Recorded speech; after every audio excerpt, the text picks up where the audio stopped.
श्री दुर्गा सप्तशती का 7वां अध्याय।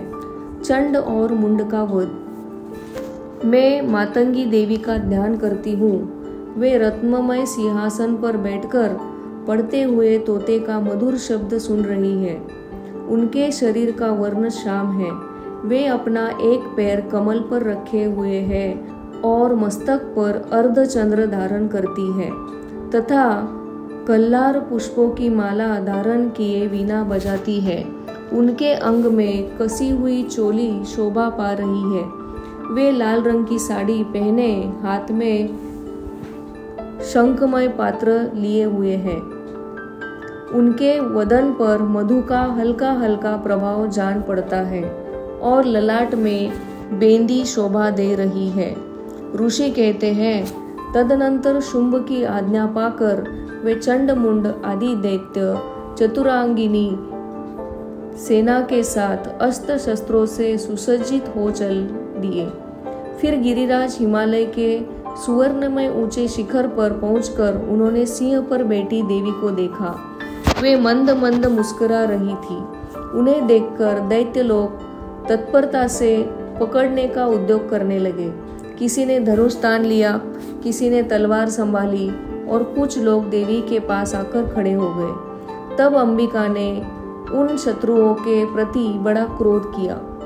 उस समय क्रोध के कारण उनका मुख काला पड़ गया, ललाट में भौहें टेढ़ी हो गई और वहां से तुरंत विकराल मुखी काली प्रकट हुई, जो तलवार और पाश लिए हुए थी। वे विचित्र खट्वांग धारण किए और चीते के चर्म की साड़ी पहने नर मुंडों की माला से विभूषित थी।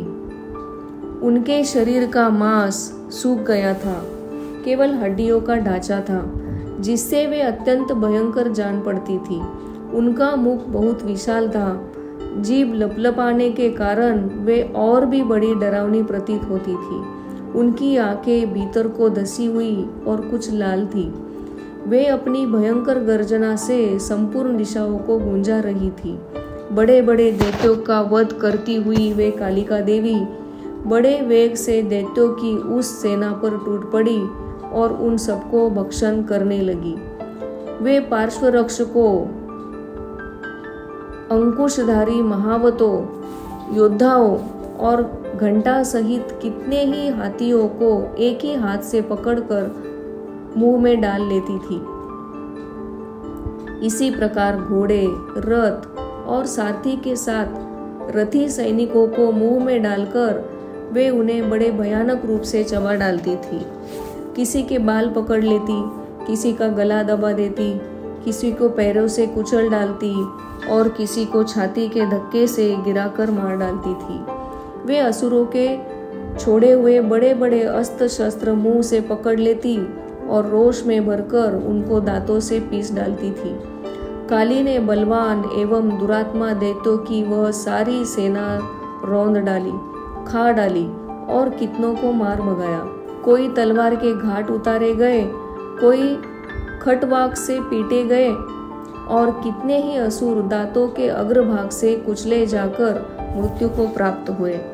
इस प्रकार देवी ने असुरों की उस सारी सेना को क्षण भर में मार गिराया।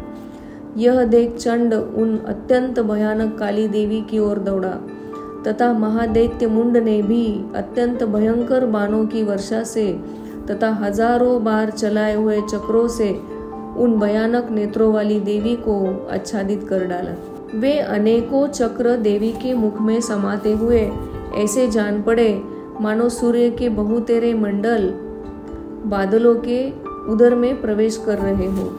तब भयंकर गर्जना करने वाली काली ने अत्यंत रोष में भरकर विकट अट्टहास किया। उस समय अनेक विकराल वदन के भीतर कठिनता से देखे जा सकने वाले दांतों की प्रभा से वे अत्यंत उज्जवल दिखाई देती थी। देवी ने बहुत बड़ी तलवार हाथ में ले हम का उच्चार करके चंड पर धावा किया और उसके केश पकड़कर उसी तलवार से उसका मस्तक काट डाला।